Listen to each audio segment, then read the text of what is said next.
हाँ जी, कैसे हो आप सब। उम्मीद करता हूँ आप सब बढ़िया होंगे।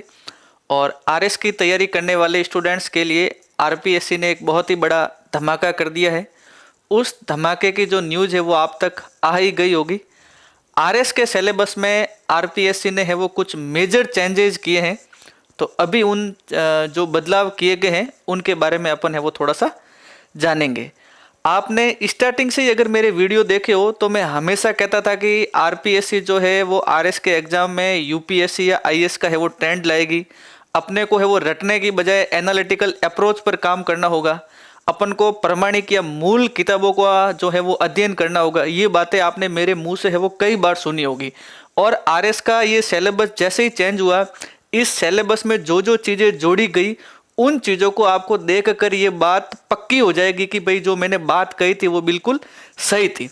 अब सबसे पहले मैं आपको थोड़ा सा ये बता देता हूँ कि ये जो सिलेबस चेंज हुआ है इससे नए लोगों को फ़ायदा है या पुराने लोगों को फ़ायदा है। देखो, जब भी सिलेबस चेंज होता है तो हमेशा कुछ फ़ायदा है वो नए लोगों को हो जाता है। क्योंकि आरएस के मामले में जिन्होंने 2 3 4 बार मेंस दे दिए हैं, 1 2 इंटरव्यू दे दिए हैं, तो वो कुछ एक्सपीरियंस होल्डर लोग होते हैं जिनका हर बार इंटरव्यू कॉल होता है। उनको आंसर राइटिंग की है वो स्किल होती है। तो जो पुराने लोग होते हैं उनको पुराना सिलेबस है वो अच्छे से याद होता है। लेकिन नए जो लोग होते हैं वो इतनी सारी चीज़ें सीखने में कुछ ना कुछ है वो उनको समय लग जाता है। और अब ये जैसे ही सिलेबस चेंज हुआ है, कई नई चीज़ें इसमें है वो एड ऑन की हैं। तो चाहे पुराने लोग हो चाहे नए लोग हो, उन दोनों को वो नई चीज़ें है वो अच्छे से है वो पढ़नी ही होगी।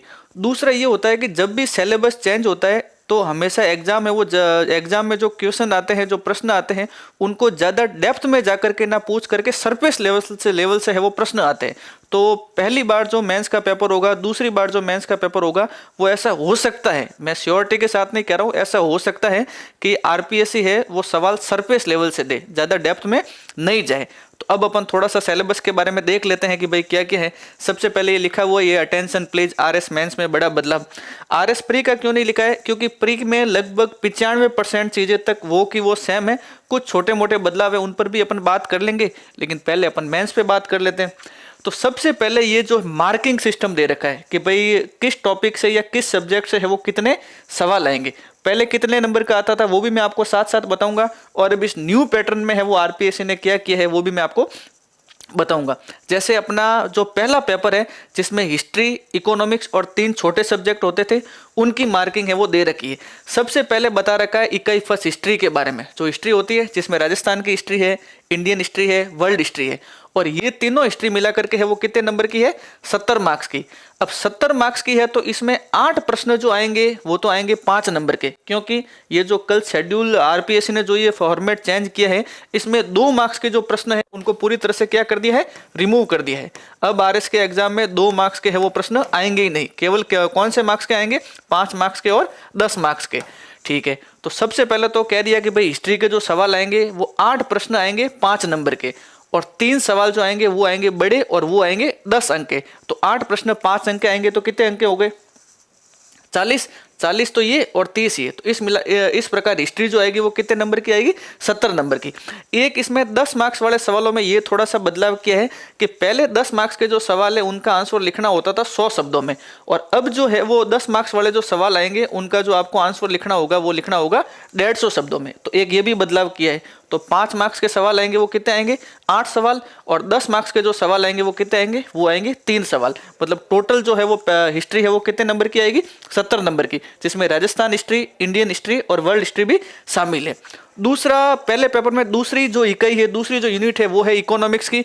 इकोनॉमिक्स में क्या क्या किया इन्होंने? इकोनॉमिक्स में भी वो भी 6 प्रश्न है जो आएंगे 5 नंबर के, और 3 प्रश्न है वो आएंगे 10 नंबर के। तो 5 संग 30 का तो ये हो गया और 30 का ये हो गया। मतलब इस प्रकार इकोनॉमिक्स है वो कितने नंबर की आएगी? 60 नंबर की।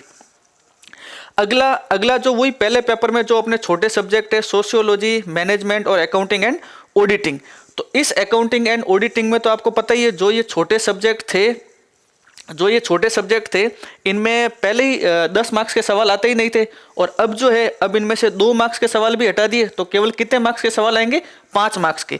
अब 5 मार्क्स के 14 सवाल आएंगे तो कितने नंबर हो गए? 70 नंबर। इन तीनों को अलग से डिफाइन नहीं किया है कि भाई सोशियोलॉजी के सवाल कितने नंबर के आएंगे, या मैनेजमेंट के सवाल कितने नंबर के आएंगे, या अकाउंटिंग के सवाल कितने नंबर के आएंगे। तीनों को है वो अलग से डिफाइन नहीं किया है, लेकिन तीनों मिला करके बता दिया है कि तीनों मिला करके कितने नंबर के सवाल आएंगे? 70 नंबर के। अब 70 नंबर के सवाल आएंगे और सवाल कितने? 14। तो 14 को 5 से गुणा करोगे आप तो 70 नंबर हो गए। तो तीनों जो छोटी यूनिट है वो मिला करके 70 नंबर की आएगी। ये हो गई अपने पहला जो पेपर है उसकी बात। सबसे पहले हिस्ट्री कितने नंबर की? 70 नंबर की।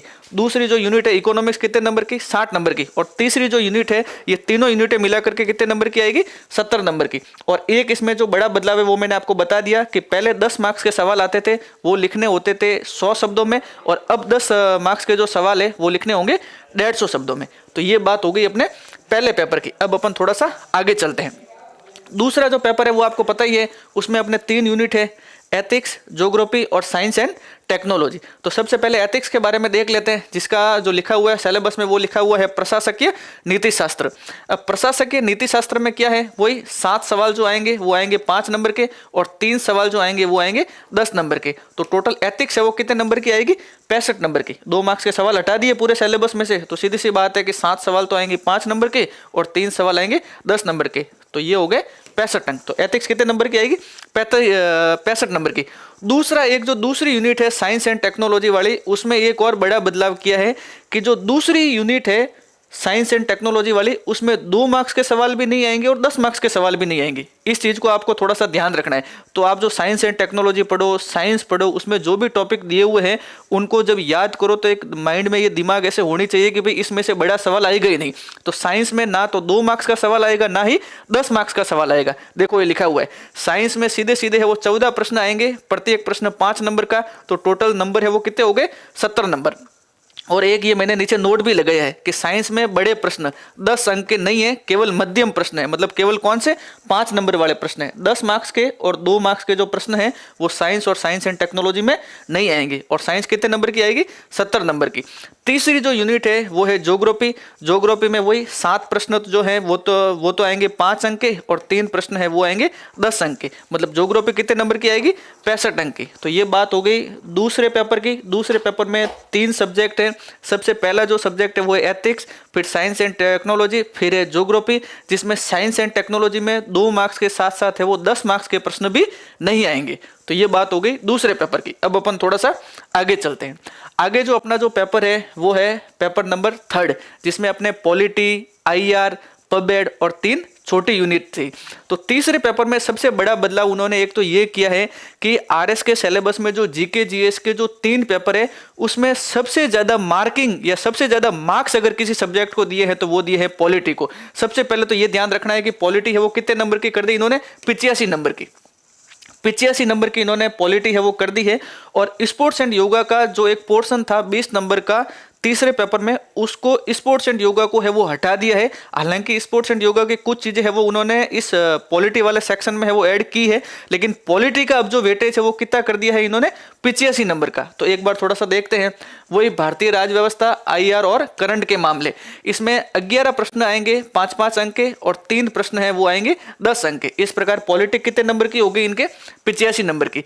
दूसरा जो है पबेड, या जिसको अपन लोक प्रशासन कहते हैं, जिसमें 6 प्रश्न आएंगे 5 अंक के और 3 प्रश्न आएंगे 10 अंक के। तो इस प्रकार पबेड कितने नंबर का हो गया? 60 अंक का। और तीसरे जो यूनिट है जिसमें 3 यूनिटें थी, स्पोर्ट्स एंड योगा, बिहेवियर और लॉ, उसमें से उन्होंने स्पोर्ट्स एंड योगा को हटा दिया है और कुछ चीजें है वो पॉलिटी में है वो शामिल कर दी हैं। अब पीछे 2 यूनिट बची, एक बिहेवियर की और एक लॉ की। तो इसमें 11 प्रश्न है जो 5 अंक के आएंगे। तो टोटल कितने नंबर हो गए? 55 नंबर। मतलब इस प्रकार पॉलिटी सबसे ज्यादा मार्किंग, सबसे ज्यादा मार्क्स अगर किसी के हैं तो किसके हैं? पॉलिटी के सबसे ज्यादा मार्क्स। इस चीज को आप जरूर ध्यान रखना। सबसे ज्यादा मार्क्स किसके हैं? पॉलिटी के। स्पोर्ट्स एंड योगा वाली जो यूनिट है उसको खत्म कर दिया है, और ये लोक प्रशासन वाला जो चीजें है वो आपको पता ही है जो आएगी 60 नंबर की। तो ये बात हो गई तीसरे पेपर की। अब अपन बात करते हैं चौथे पेपर में। चौथे पेपर को लेकर के RPSC ने बहुत बढ़िया बदलाव किया है। कई बार हिंदी मीडियम वाले जो वो कहते थे कि भाई हमारी इंग्लिश है वो कमजोर है, इस वजह से हमारे चौथे पेपर में वो अच्छी मार्किंग नहीं हो पाती है। तो सबसे पहले तो चौथे पेपर में RPSC ने एक 40 नंबर का है वो ऐसे ऐड कर दिया। ये ऐसे जो है वो UPSC में 125 मार्क्स का आता है। यूपीएससी में जो ऐसे है वो कितने मार्क्स का आता है, 125, और आरएस में इसको है वो 40 मार्क्स में है वो शामिल कर दिया है। आईएएस में जो ये ऐसे आता है वो लिखना होता है अपन को 1200 शब्दों में, और आरएस में जो इन्होंने कर दिया है वो कर दिया आपको लिखना है ये ऐसे या निबंध है वो है 40 शब्दों में। और सबसे बड़ी बात इसमें ये है कि ये जो ऐसे या ये जो निबंध है ये आप हिंदी या इंग्लिश दोनों में से किसी भी लैंग्वेज में या किसी भी भाषा में लिख सकते हो। इंग्लिश मीडियम वाले इंग्लिश में लिख सकते हैं और हिंदी मीडियम वाले हिंदी में लिख सकते हैं। तो सबसे पहला तो ये सबसे काम की चीज़ है। उसके अलावा देखो हिंदी जो है वो पहले 120 मार्क्स की थी, अब इन्होंने कर दी है 90 मार्क्स की, जिसमें अपन थोड़ा आगे देखेंगे इन टॉपिकों को डिटेल से। अभी आप सिर्फ मार्क्स का ध्यान रखो। अगला जो जनरल इंग्लिश है उसको कर दिया है 70 नंबर की, पहले 80 नंबर की थी, और ये एक है वो नई यूनिट है वो ऐड की है निबंध के नाम से 40 अंक की। मैंने आपको बता ही दिया कितने शब्दों में लिखना है, 600 शब्दों में, और जो मार्किंग है वो कितनी है 40 नंबर की। और ये हिंदी और इंग्लिश दोनों में से आप किसी भी लैंग्वेज में है वो इसको लिख सकते हो। तो ये अपन ने जो बड़ी बड़ी बात कर ली है वो किसकी कर ली है, नंबर सिस्टम की, कि पहले पेपर, दूसरे पेपर, तीसरे पेपर और चौथे पेपर में जो यूनिट है, कौन सी यूनिट है वो कितने नंबर की है। दो सबसे बड़ी काम की बात कौन सी, कि पॉलिटी का जो वेटेज है वो बढ़ा करके कितना कर दिया है 85 नंबर। स्पोर्ट्स एंड योगा जो तीसरे पेपर में था उस यूनिट को खत्म कर दिया है और उसकी कुछ चीजों को है वो किसमें शामिल किया है, पॉलिटी में। दूसरे पेपर में सबसे इंपॉर्टेंट बात कौन सी थी, कि साइंस एंड टेक्नोलॉजी जो है उसमें 2 मार्क्स के सवाल और 10 मार्क्स के सवाल दोनों नहीं आएंगे, केवल कितने मार्क्स के सवाल आएंगे, 5 मार्क्स के सवाल आएंगे, और 2 मार्क्स के जो सवाल है उनको पूरी तरह से हटा दिया है। चौथे पेपर में एक अलग यूनिट शामिल की गई है, जिस यूनिट का नाम, तीसरी यूनिट है ऐसे के नाम से। ऐसे का मतलब निबंध लिखना है आपको, और कितने शब्दों में लिखना है, तो कि 600 शब्दों में लिखना है, और उसके जो नंबर है वो कितने हैं, 40 नंबर है। वो आप हिंदी या इंग्लिश दोनों में से है वो किसी भी लैंग्वेज में है वो आप लिख सकते हो। अब अपन चलते